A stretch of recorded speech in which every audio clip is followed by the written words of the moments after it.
చేయాలి, లోపల పెట్టాలని ఉవ్విళ్ళు ఊరారు. పేర్ని నానిని ఆయన కూడా అరెస్ట్ చేయాలని ఉవ్విళ్ళు ఊరారు. అలాగే కొడాలి నానిని అరెస్ట్ చేయాలని ఉవ్విళ్ళు ఊరారు.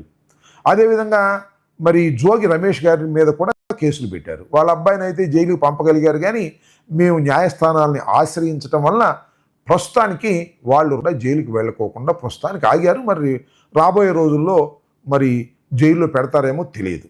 నేను ఇదంతా ఎందుకు చెబుతున్నానంటే, ఇవాళ ఈ రెడ్ బుక్ ఎటువైపు చూస్తుందంటే మాజీ మంత్రివర్యులు విడుదల రజనీ గారి వైపు చూస్తుంది.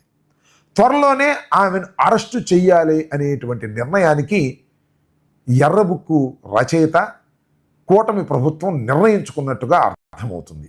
ఎందుకంటే శనివారం రోజునే ఒక ఏసీబీ వాళ్ళు కేసు రిజిస్టర్ చేశారు. ఒక అన్యాయమైన అక్రమమైన కేసు రిజిస్టర్ చేశారు.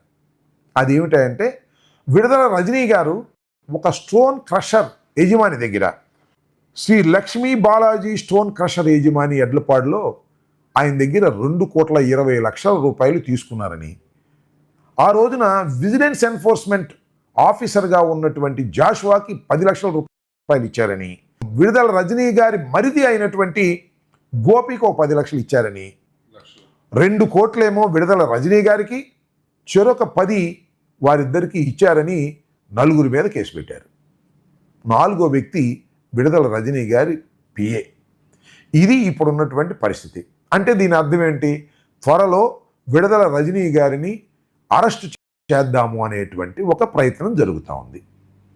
చేసేస్తారు కూడా, దానిలో ఏమీ పెద్ద సందేహపడాల్సినటువంటి అవసరం ఏమీ లేదు.